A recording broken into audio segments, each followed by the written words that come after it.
John Fialka, author of War by Other Means. Who was Robert Cabot Lowell? I'm sorry, Francis Cabot Lowell. Francis Cabot Lowell is the founder of Lowell, Massachusetts, and that's how we think of him. But he was actually our first industrial spy. He went over to England, and at a time of great secrecy in England, around 1812, 1818, he managed to take away one of their most valuable secrets, which was a water-driven loom, which replaced thousands of people with water power. It was a machine that creates literally acres of cheap cloth, and he memorized it. They had a kind of arrogance in those days in England, which was that Americans were okay because they were usually stupid, and it's okay to show them your machinery because they'd never get it. It's so complex. And he walked in, he got it. They must have realized something was wrong because they searched his luggage 3 or 4 times. There's nothing in there, so he went back to Boston. He rented a storefront. He made a model of the machine that worked, all apparently from his head, and then built the first major U.S. industry, which is New England textiles, and made a bloody fortune. And where did you find this story? The story, an engineer told me just a sort of a little glimpse of the story one day, and I dug it out of the Library of Congress and out of Harvard University. What's interesting about Lowell is our sense of spies is kind of violated by the story. We think of flashy people like James Bond who are surrounded by blondes and continually attract attention to themselves. Here's a man whose whole method of being was not to attract attention to himself. He never told anybody how he did it. He was a very quiet man, and he didn't even leave a picture of himself until one day a workman in his office found a silhouette of him hidden behind a picture frame. And it got me to thinking about economic spies and the spies that we think of. Economic espionage goes on all the time. Because it never stops, there's no time, a right time to write a book about it because people who are busy spying don't write memoirs. Plus, it's a crime that makes money. And so if you're an economic spy, there's always an opportunity for another heist, and so you see very little written about it. And finally, the victims, especially if they're big corporations, are not likely to want anything written about their side of it because they have to go to their board of directors and say, well, I'm sorry, the French or the Japanese or the Chinese have just stolen our most valuable secret. They'd rather simply shut up and take their hit and go on. So we don't have much in the way of records of this activity. When did you get interested in doing a book about this? Well, 2, 3 years ago, I guess, the Ames case came up, and a lot of us who covered intelligence at the time, I covered it for the Wall Street Journal, got very interested in writing about Ames, although none of us really understood much about the Ames case until it began to unfold many months later.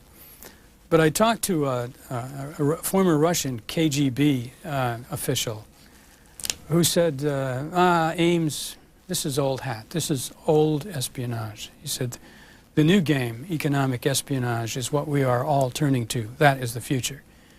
And it was something I heard very little about, and I got quite curious. And the more I looked at the Ames case, there were 10 people writing books about it, and there weren't any books on economic espionage that I could see, so I decided to write one.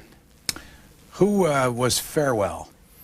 Farewell was an interesting man. He was the Russian equivalent of Rick Ames. His name was Vladimir Vetrov, and he had a checkered history in the KGB. He was, like Ames, something of a bumbler, like Ames, something of a womanizer, and like Ames, he had a fondness for the bottle. And these are dangerous activities for a spy, and somewhere along his checkered career, he wrecked a car in Paris. And a nice man stepped out and said, oh, it's too bad, let me fix it for you. There will be no questions asked, and I'll pay for it out of my own wallet. And those of us who are interested in this man's career decided that was when the French captured Vetrov as a mole. And what's interesting about Vetrov and the KGB was that their main activity in the United States was economic espionage. They were stealing secrets, some people estimate, of a value of $1.4 billion a year from our universities, from our companies. There is a period when secrets are open before they're closed. Usually when they're in the university, you can get access to them, and then when they're applied to a weapon, they become secret. Well, that was the weak point that the KGB was exploiting. And so Vetrov was a member of that unit, which is called Line X in the KGB. And he knew a great deal about what they'd taken from us during the height of the Cold War. And in essence, we were financing their weapon systems because they were simply taking our secrets and sometimes getting them to the field in the form of a weapon faster than we could with the original. And when you think about it, all the hardships in the laboratories, the blind alleys, were all avoided because they could simply take it, replicate it, field it.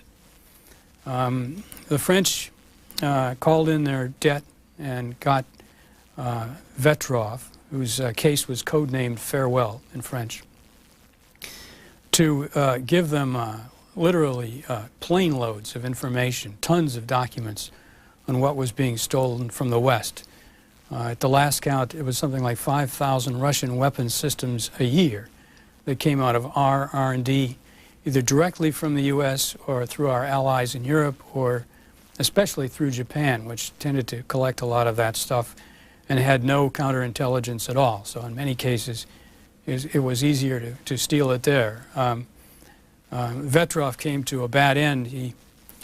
His drinking and womanizing him led to a homicide in Moscow in 1982, where his mistress said, "Vladimir, I don't understand it. I don't know where you get all this money, but you're living way beyond your pay scale in the KGB. How does this happen?" And they were in a car, and they began hitting her with a champagne bottle. And then a bystander came up and rapped on the window of this little car, said, "What is going on in there?" She'd been screaming. This is in Moscow. This is in Moscow, in the hills outside of Moscow. And Vetrov got up, pulled a hunting knife out of the back seat of the car, and killed the man on the spot, and then ran into the woods.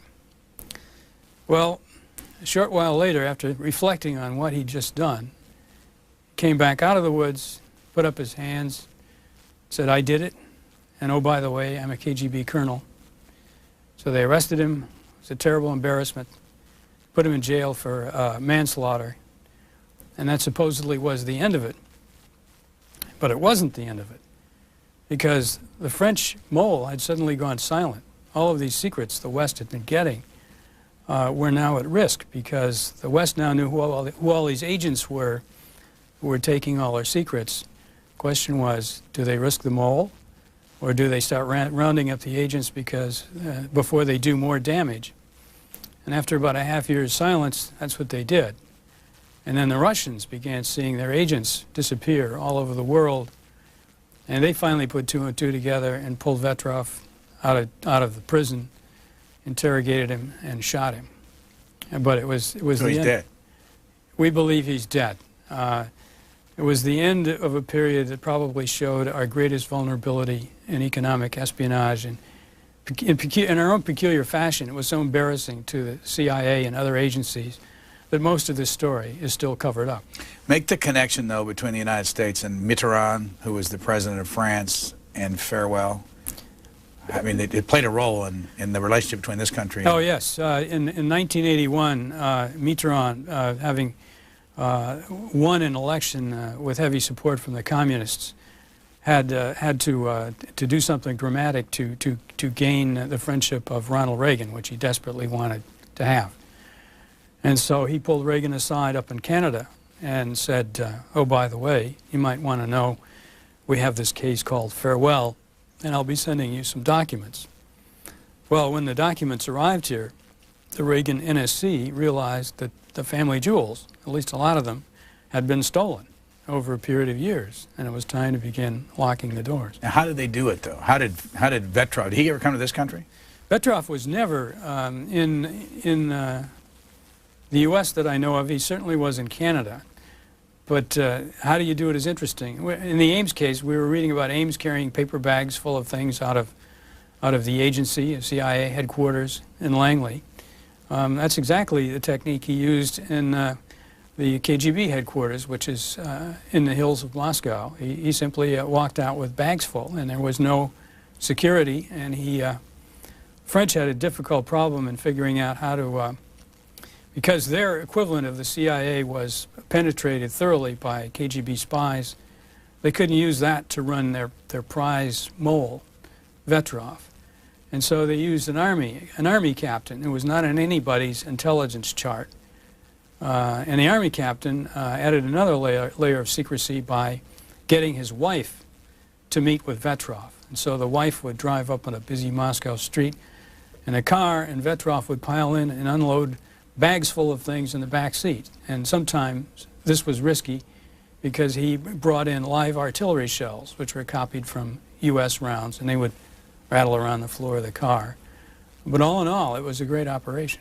Wait, let me read this. Eventually, U.S. security people began to catch on. In 1983, a delegation of Soviet scientists invited to tour a Grumman aircraft plant on Long Island were told they could carry no cameras and take no notes. Still, by putting adhesive tape on their shoes, the scientists were able to collect slivers of metal alloys being used for new U.S. fighter planes. There's a great deal of ingenuity applied to this because you know, we are reared in this country to think that crime does not pay. This kind of crime does pay because by the use of a little ingenuity, you can steal the secrets for a weapons system or a business system, and sometimes the technology is the same. It's called dual-use technology. You can steal the secrets for something that costs, say, $2 billion for a $100,000 bribe, or putting magnets on your feet or tape on your feet and getting evidence of it, or by using a huge variety of electronic espionage, such as bugging or wiretapping, much more cheaply. And you avoid all the mess of having to discover something in a laboratory. You can just steal it. This comes up throughout your entire book, where you write about all these different countries and their electronic and economic espionage. Equipment from General Electric, Boeing, Lockheed, Rockwell International, and McDonnell Douglas made up the top of Line X's shopping list, while MIT, Harvard, the University of Michigan, California Institute of Technology, and Princeton were the Soviet scientists' favorite hunting grounds for ideas. Universities. We have and we take pride in it, and rightfully so, a degree of intellectual openness in this country that is simply stunning to other areas of the world. I mean, and Americans take it for granted. Asians in particular see it as a huge bonanza for taking other people's ideas and either replicating them or making them even better. But we are almost unconscious of the loss. And in this case, this was the stage where secrets, new technology pops up in academic papers in the open. And then later on, when somebody in the Pentagon said, oh, that's great, we'll make a missile guidance system out of that, then it becomes secret. But if the agent has been in the university, one way or another, and these universities are quite open, and professors like to talk about their ideas, then the secret is stolen before it becomes a secret. And we discovered, as the aftermath to Farewell, our huge vulnerability there. And it remains, because our university system is very loath to change that. In Chapter 10, this line, Japan's bugs are becoming part of the American way of life. Japan, sometime maybe 20, 30 years ago, obtained a model of a CIA-designed bug that was simple and, well, they made it simple and reliable. They sort of fashioned it into what amounts to the VW bug of bugs. It was simple, cheap, and reliable. And they standardized it, and they began to produce it in large quantities, and it runs on certain frequencies that they chose. And it made it simple for what I call in the book little brother to operate. You know, as sort of people who grew up in the Cold War, we often think about George Orwell's book and Big Brother and how big government is always eavesdropping on us. Well, the Japanese brought a revolution to the field in that they put a very high technology bug that in some cases can be fit into a fountain pen out so that private investigators your business competitor, your wife who's in the middle of a divorce suit, can simply bug you, and you'll be much less the wiser, because most Americans assume that somehow we're immune from that. As someone who stayed in this hotel when I visited Japan, right across the street from the American Embassy, this quote was a little bit surprising from Clyde Prestowitz, who is, what's he do? He was the head of the U.S. He was the Japanese expert for the U.S. Trade Representative's office at the time this occurred. He was in trade negotiations there. Here's what he says about the Okura Hotel. Nobody in their right mind would make a serious telephone call from the Okura. Hotels loom large in the whole history of economic espionage. There is a way to wire a telephone so that when you hang it up, it stays live, so it functions as a microphone in your room. In fact, people I know who've been in Asia claim that there are entire hotels that are simply live microphones. Everywhere you go, the phones act as a mic when they're hung up. In this case, the Japanese always put our trade representatives in the same floor of the same hotel, the Okura in Japan, and through hard lessons of life, they began to realize that anything you said on those phones would go to the Japanese first, because they were thoroughly bugged. And so I believe Prestowitz used to do his, you have to talk about negotiations a lot. I mean, among your allies before you go to the other side and say, well, how about this? And so you sort of bat it around. And he chose to go to a big public park where there's a lot of noise, where he was somehow sure that they couldn't bug that, and he would discuss it there. Others of our trade representatives would go to a crowded bar where there's so much noise they figured nobody could filter it out, and do it there. It is second nature to people involved in in sensitive trade negotiations. But somehow, whenever it comes up in the press, everybody throws up their hands and they're shocked. It's like the old Humphrey Bogart movie. I mean, they just couldn't believe somebody would do that, yet they're all victims of it. Well, you know, a lot of Americans stay at that hotel. It's right across the street from the embassy. Yes. Do they have any sense that they ought to warn people when they're staying there that they're being listened to, or are they being? Do you know if they're still being listened to? They have. It's one of the parts of this. You never know. But yes, they regularly tell people that that's a likely possibility in this hotel, and that most of the pros know it. It's innocents like us journalists and everybody else in the world who will walk in there and think, well, gee, this doesn't happen to me in the United States. It won't happen here. We think we carry this around with us. Well, we don't. In the same chapter, you have the Russians listening to telephone conversations by picking it up off microwave. Well, this was a shock to me. You think of the higher the technology, the more modern the communication system, the more private it will be. Well, that's just dead wrong.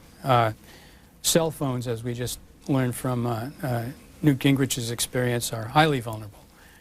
And microwave transmissions are even worse because of something that the engineers called spillover.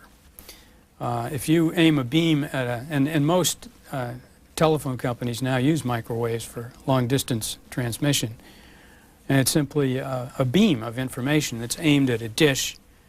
And what we're not told about this is that a lot of it doesn't hit the dish, it sort of spills out in all directions. And in a case of a beam on one point in the earth going to another, the error may be several thousand feet, and so if you hold up another dish, you catch the spillover, you get the message. When you beam down from space, as is the case with many satellite communications, the spillover can be 5,000 miles wide. That's the footprint. And so anything in that footprint, if it knows what to pull down from that satellite, can just hang a dish out and bring it down. As I point out in the book, that appears to be the answer for why the Russians still have a listening station in Cuba, which they call low ears in their code. They pay $200 million a year for this listening post. And the question is, while their economy is faltering, why do they keep coming up with this money? And the answer is because they probably make something like $1 billion a year eavesdropping on the spillover from our communications. Cuba's in the footprint. It's in the downlink. And by using sophisticated gear, they're hearing a lot of phone calls between U.S. businessmen that we assume are private. You have a footnote in Chapter 13, or source note. Transparency International, a Berlin-based group dedicated to curbing corruption in international business transactions, ranks 41 countries on a corruption index. Based on polls, reports of business people and business journalists. With a possible score of 10, China scored 2.16, ranking it just above Indonesia, which is in last place. What's that mean? Well, this gets to bribery, which is another way that you can steal someone's secret or steal someone's business deal. And in China for a very long time, centuries, it has been an art form. And the French also use bribery to fare thee well. Americans, businessmen dealing abroad, are largely prohibited from doing it by the U.S. Foreign Corrupt Practices Act. And so we, like many things, we think it's not there, but it is. And our overseas businessmen see it all the time. But places where it's just endemic, it's in the fabric of life, are places like China. And Transparency International is trying to make people aware of this. But it's another case of the victimless crime. If bribery has been used against you as a U.S. company, chances are you will never know it. You'll just know that you lost the contract, unless there's been eavesdropping or some other piece of information that you get. You don't know it's there. Now, if you were running an American business and you got a telephone call from someone from other lands saying they want to come visit, they want to come get involved in your business, they want to come be an intern, whatever it is, name the countries that you would be worried about the most. Well, this begins with Japan. Japan doesn't have a CIA equivalent. In one U.S. government document I read, the country's businesses sort of function collectively as a kind of CIA. They swap information with each other. These fiercely competitive conglomerates that we think of as slugging it out with each other actually compare notes, especially when it involves a competitor like the U.S. And so they habitually pick up information over here. A lot of it's simply open and legal. Some of it isn't, but they're collectors. And they have a leg up on us because they come over here knowing our culture, knowing our language. We go over there as innocents abroad, not knowing or not caring about their culture and not knowing their language. And so they have a huge ability to pick up things while they're over here. And we have something bordering between an inability and an unconsciousness when we go over there. So it's an uneven contest. And I guess in the concluding chapter of the book, there really are two alternatives. Either you close this society up like it used to be in Lowell's time and put a wall of tariffs up and not let foreigners come in, which I find just highly unlikely. Or we have to learn how to deal in this atmosphere and how to actually get as much as we give away when we have foreign students or foreign interns here. It's a two-way street, and we just have to be prepared to drive on it, and that means we have to change our culture. You say in 1990 there were 29,840 Japanese students attending U.S. universities. Meanwhile, 1,485 American students were studying in Japan. Yeah, I mean, these are, if this was warfare, this would be called an exchange ratio. And the enemy has, in the case of Japan, 10,000 guns, and we have 10. Well, Americans would never stand for that. If it was a basketball game and they came out with 12 players on the floor and we only had one, that would be considered unfair and un-American. But in this case, they really care about coming over here and getting information. And we really don't care about going over there. And what's interesting is it kind of turns our whole history on its head, because in the early days of our industrialization, we cared a great deal. And our whole history comes out of Lowell's escapades. and other companies that simply went around Europe and collected the best technology and came over here and tinkered with it.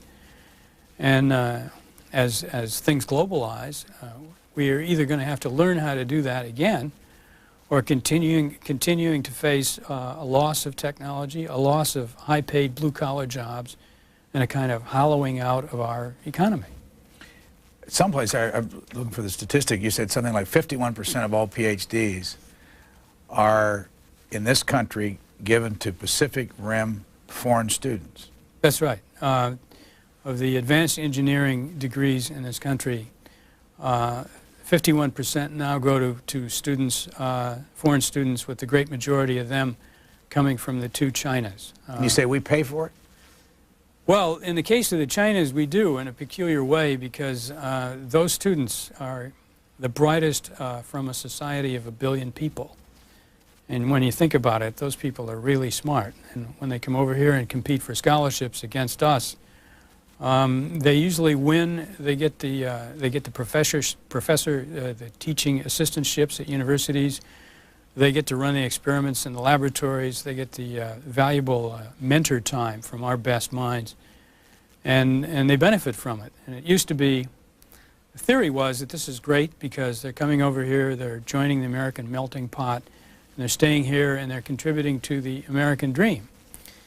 Well, as somebody discovered recently, this is in large part a dream, because by checking Social Security numbers, we can see that now half of them are going back after a few years sojourn in our universities and in our high-tech companies, and often they go back to form competitors to our business. And basically, it's the same story that Farewell told. We're being beaten with our own ideas. China, you say, floods the United States with 15,000 students a year. Is that People's Republic or is that Taiwan? I believe it's the two Chinas. It's both of them together. And they both represent the same problem, because they're fierce competitors and they value our information highly. Who's Ben Wu? Ben Wu is an example of a sleeper.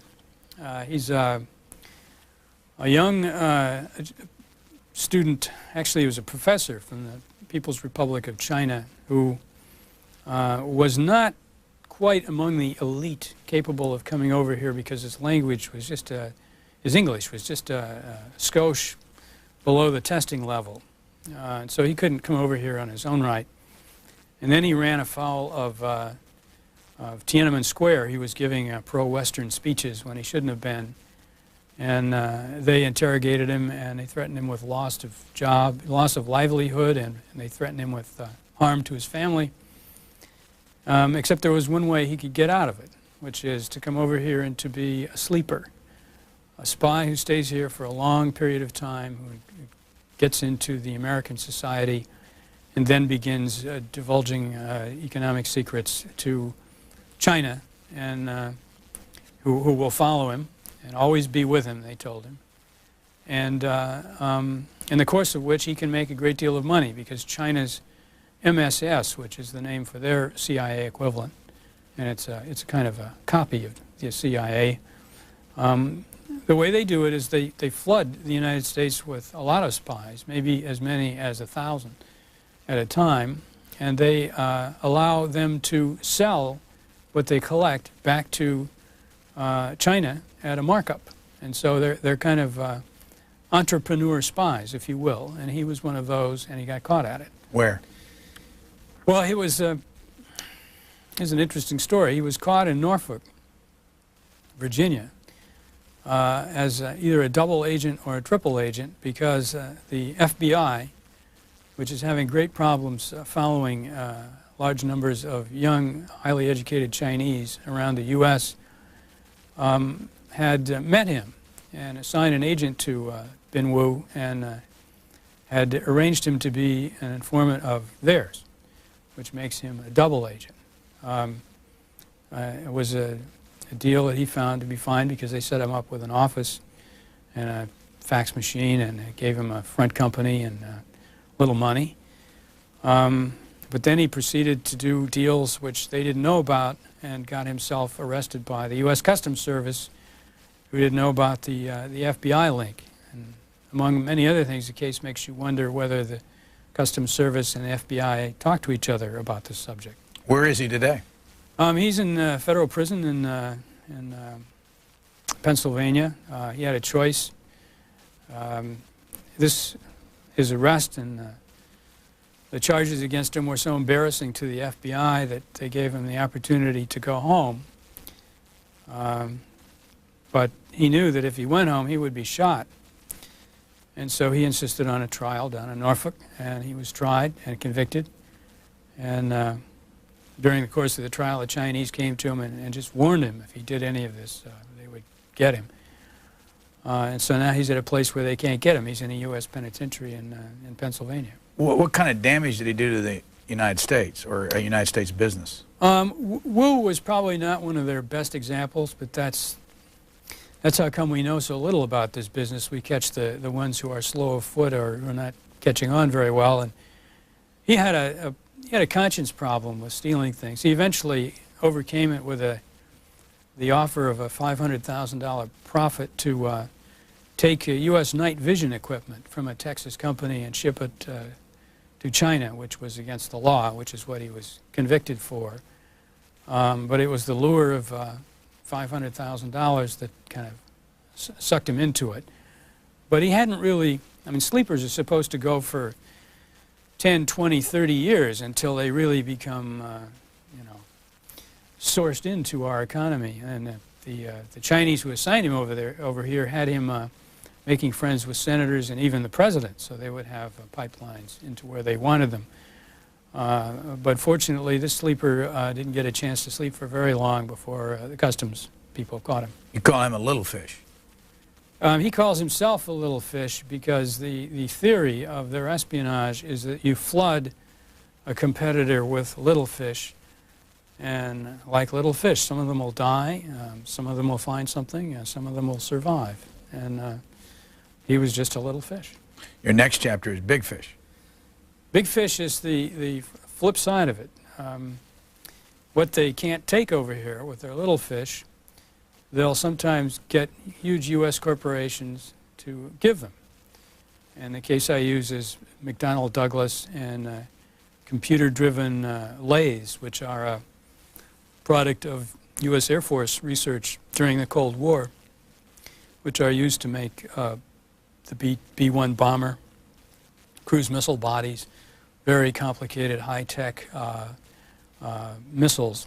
And these machines were sought after by the Chinese, and the lure to a big fish or a big U.S. company is, look, this is a huge market. It's a billion people over here, and they need telephones, airplanes, cars, beer, Coca-Cola. And if you get into this market and do well, you will double and triple the size of your market share and beggar your competitor. Wouldn't you like to do that, Mr. U.S. company? And the answer invariably is yes. What does it take? And often what it takes is their technology, because it goes over there, they replicate it, and pretty soon they're selling against the U.S. company, whatever it is. And it's a lesson that never seems to sink in, because there's always a big fish out there smelling the bait. They see this huge market, and they don't realize that these are very smart and savvy people who want to take the idea, but not the hardware. You at one point say that China has hidden 2/3 of its defense budget. Yeah, like many other aspects of their culture, especially to a country that doesn't study other people's cultures, they are able to hide a lot of what they spend on their military in all sorts of things, including commercial ventures. In fact, a lot of their commercial ventures, big companies, come right out of the People's Liberation Army. And I make the case in there at some point where if your Aunt Minnie goes into a Walmart and buys a Venetian blind, she may well be making a down payment on a new Chinese submarine. These are business-making ventures, and their for-profit businesses are rearming their military. China is investing in weapon systems that would bring it up to superpower level in several categories, including new jet fighters and submarines from Russia. You make that statement without any parentheses or quote marks. As you walked this story around through this city, what was the official government's reaction as you talked it over? Most people who worry about military strategy worry about the next arms race being in Asia between Japan and China primarily, but also the little tigers, Taiwan, South Korea are also worried about a China that becomes an economic might as well as a military might. I mean, they're already under the shadow of China's missiles. China is a nuclear power and has missiles that can reach some of these countries, and we know that a lot of their effort is devoted to making these missiles more accurate. And the arms companies are already sensing that this is where the big money is. These countries are eventually going to have to rearm and rearm quickly, and it's only a matter of time. We are the peacekeeper in that part of the world right now, but if this, if this scenario begins to unfold, I think you'll see a very scary time over there. What's the whole story about the McDonald plant in Columbus, Plant 85? Plant 85 was the plant where McDonnell Douglas told the workers, yes, okay, the Chinese came through the plant the other day. They were videotaping some of these high-tech machines that you're using to build the C-17, America's military transport of the future. But don't worry, your jobs are secure, and we're never, ever going to sell them these machines. Well, one thing led to another. The big fish got the hook in its mouth, and lo and behold, the Chinese demanded the machines as part of a multi-billion-dollar deal to sell China U.S. aircraft, and McDonnell Douglas agreed to, under certain circumstances, to let these machines be used for their manufacture. Only the machines began turning up in places in China that they weren't supposed to be turning up, and it's a case that still, as I'm told, is still in front of grand juries in the United States, and I don't know how it will come out, but these machines were once considered among our crown jewels in terms of making weapons. You say that you have a whole scenario here where 30 Chinese workers in blue jumpsuits moved into this plant and crated up all these machines, and 275 trucks pulled up and they loaded them up and took them back to China? Yes, there was some concern over whether this deal might get called back, and so the Chinese, while it was still okay, the Chinese moved in and loaded the stuff up and shipped it abroad before we could say, wait a minute, we want to take a look at this. And so the machines were over there by the time the questions were asked. And this is not an unusual scenario. The Chinese are among the prime bargain hunters when there's an auction at a U.S. arms plant, when we're selling the dies and the tools that made the weapons that we used during the Cold War. The Chinese are often the most eager buyers, and they bargain hard. They get technology that some American scientists say, well, that isn't the high-tech now, it was the high-tech then. Well, the high-tech then is good enough for them. They're eager to pull into the 1970s and the 1980s to get their military system functioning at that level of high-tech. They don't necessarily need the latest thing. And the old stuff here is going, in many cases, for a song, and they're singing. There's a trade imbalance in favor of the Chinese to America of 30 billion, something like that. When all that money leaves the United States for the goods that the Chinese bring into this country, does it go right into the government? I mean, the government own all these products over there? It's like a Chinese puzzle.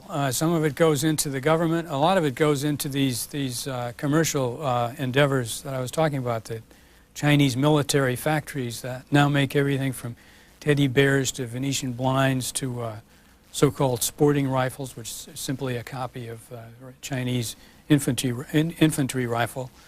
Almost any appliance, small appliance you can think of, they make. I mean, you can just go into a big U.S. discounter and look underneath whatever it is, the toaster, the hammer, the automobile jack, and if it comes from a strange company like Polytechnology, you're talking about the Chinese military.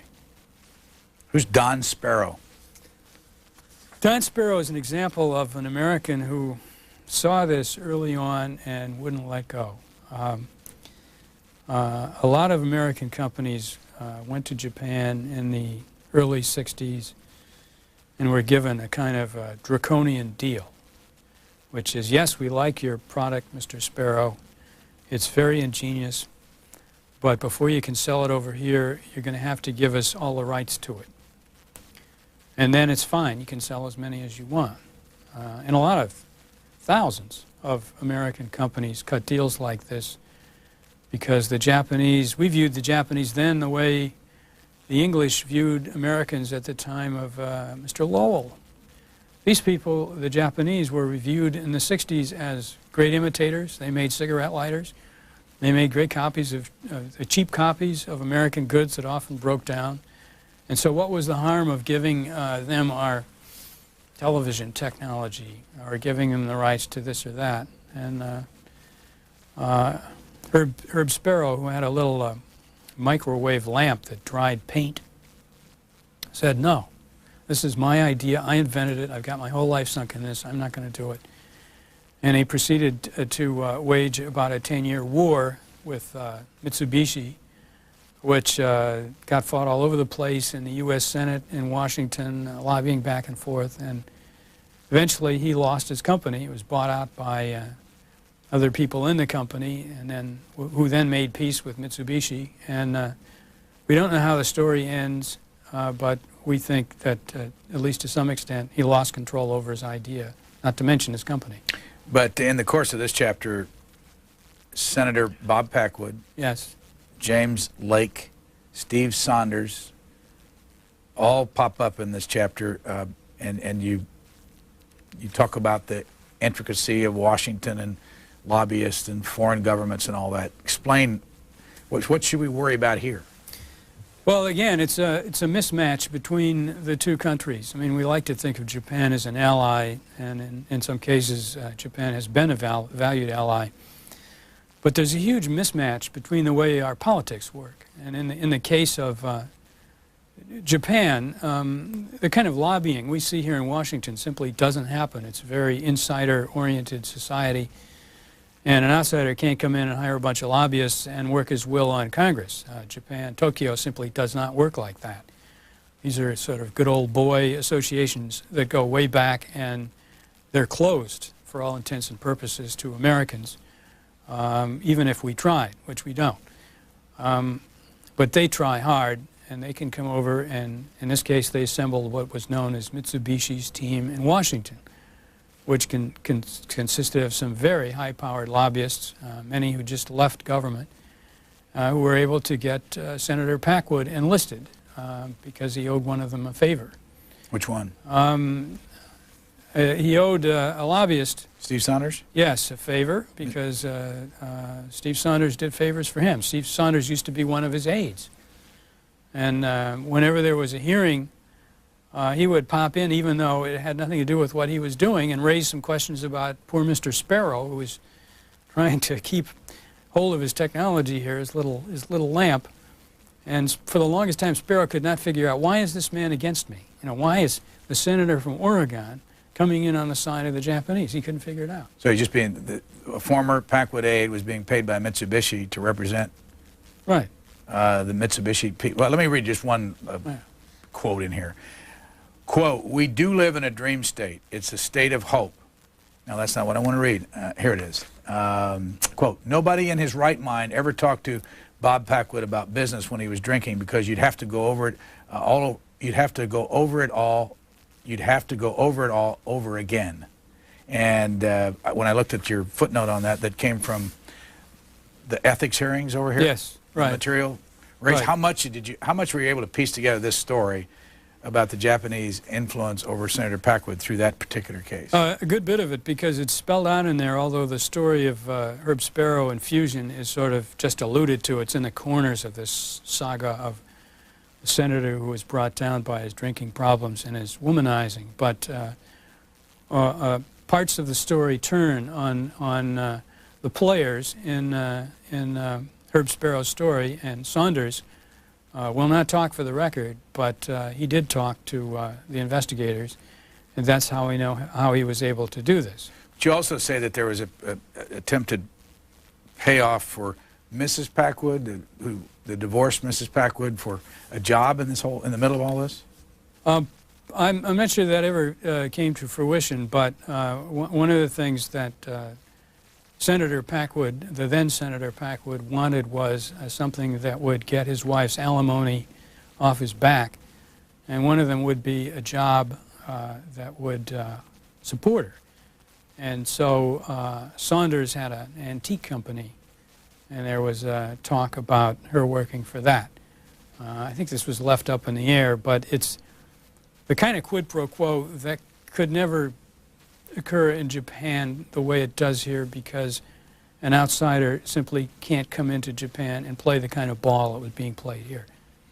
You, at one point, there's just one mention of India, and it's not positive, it's negative, saying that they are, I don't know, you characterize what you learned about India and the way they play this game.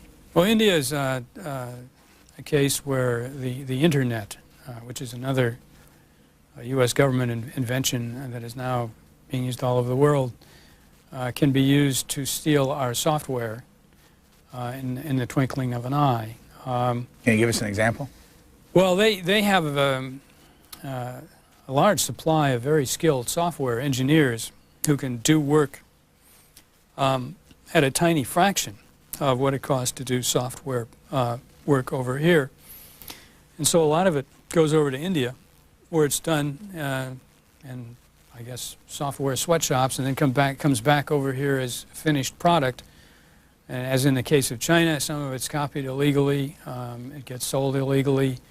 It's a big problem for software sellers in this country who risk billions developing this stuff.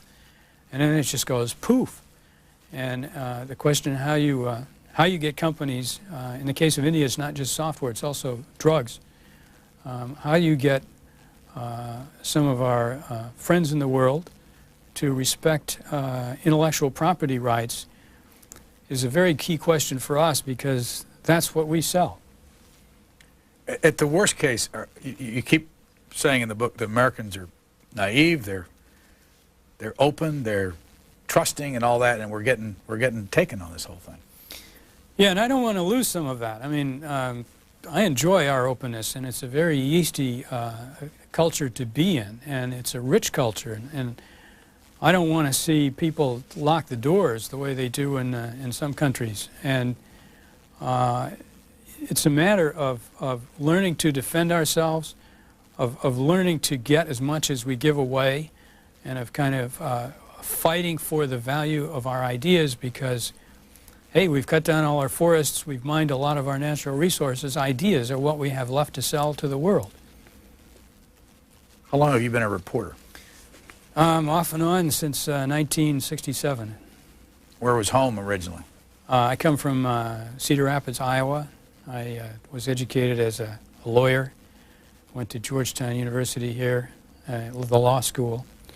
And then I had a reverse learning curve in law school. The more I learned about it, the less I wanted to do it. So at the end of law school, I graduated and then went to work for the Baltimore Sun, and from there on to the Washington Star, and when that folded to the Wall Street Journal. And I have rarely looked back. This is an exciting field for me. What year did you go to work for the Wall Street Journal? 1981. What's your beat? I've covered a variety of things for the Journal. I've been an investigative reporter. I've done special projects. I've covered the Pentagon and intelligence. At the time this book idea came up, and now I cover energy and the environment, which is an area of great interest to the Journal. You mention in here that the Freedom of Information Act has helped foreigners find out a lot more about us than we can find out about them. As a journalist, I always thought the Freedom of Information Act was my friend. It was largely passed by lobbying from journalists in the sense that there were a lot of government files that we had a right to look into, and this set up a process of sorts to do that.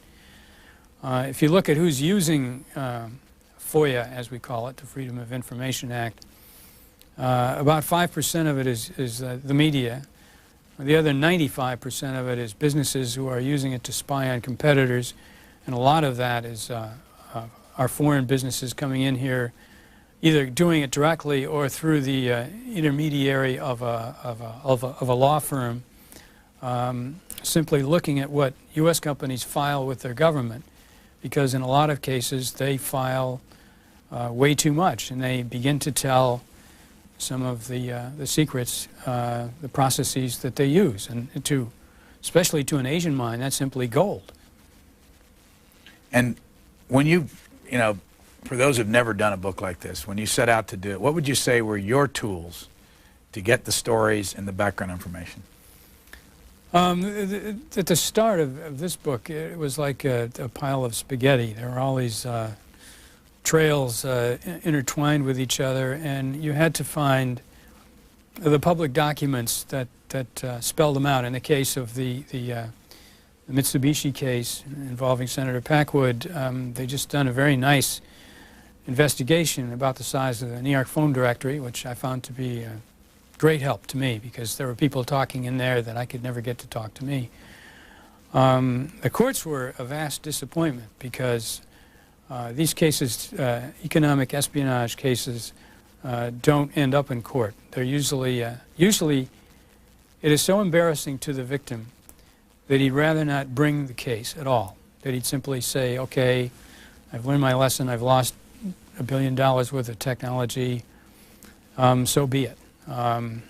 Other companies do go into court, and a lot of times those cases are pled so that there are no court documents, and it made it especially difficult to write this book, because I had assumed there'd be more in the courts than there is. It simply is a trail that falls apart, largely because number one, the victims don't want to talk about it. It's embarrassing. I mean, how do you go to your board of directors with a straight face and say, gentlemen, we've just lost our family secret because a group of Dutch teenage hackers got into our computer and destroyed all our data files? I mean, would you rather tell the board of directors that, or would you rather just shut up about it? And it's the latter course that a lot of companies take. Your last chapter, Winning, who's John Boyd? John Boyd is, I guess he's our chief military strategist. He's a retired Air Force colonel. He lives in Florida. He was a huge influence on our activity in the Gulf War. He's the inventor of a theory that some people called OODA loops.